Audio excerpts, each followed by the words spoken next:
नमस्कार मंडळी. तर या सर्वजण सीताफळ खायला. तर बघा किती छान छान सीताफळ येतं आणि ताजी ताजी काढल्यात बरं का. आपण सीताफळ काय आपण अशी शिळी अगर खराब झालेली नाहीत बरं का. बघा ही ताजी सीताफळाची पाड गवलाय आणि बघा ही कसली छान छान सीताफळ. तर बघा ही तुमची तयारी का. तर तुम्हाला असं जी शेतामध्ये येत नाही ती पुन्हा शहरामध्ये ज्यांना भेटत नाही का त्यांच्यासाठी बघा विकायसाठी आपण काढलेली. तर का तर म्हणलं काढावी ती. तर बघा आपल्या शेतामध्ये भरपूर झाडं येतं बरं का सीताफळाची. आणि त्या सीताफळाच्या झाडांना हे असं भरपूर सीताफळं लागले ते. तर बघा किती झाडं लकडून गेले ते. पावसाळ्यात आहे का नाही अशी सीताफळं लागते ते. तर सगळी झाडं बरं का अशीच झालेली. तर आणि ह्यातली चांगली चांगली निवडून काढायची बरं का. डोळा असणारी ते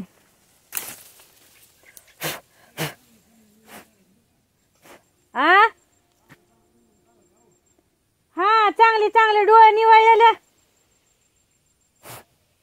तर बघा हे अशी डोळे निवळलेले काढलं का मग ती पिकत्यात सुद्धा छान आणि गोड सुद्धा लागतात. आणि अशी बघा का हे अशी सीताफळं पुन्हा हे असले खराब काढायची नाहीत बरं का. छानच सीताफळं काढायची म्हणजे गिरायक सुद्धा आवडीनं घेतलं पाहिजे गिरायकानं. आणि बघा हे आता ह्या झाडाला सुद्धा बघायच्यात आपल्याला किती निघतात किती नाही. कमीत कमी आपण 2 कॅरेट काढलेली आहेत बघा सीताफळं. आणि मुंग्या सुद्धा इतक्या आहेत बरं का. कसं माहिती का कुठलं बी काम करा त्याच्यामध्ये अवघड काम असतंच. बरोबर आहे का नाही मंडळी.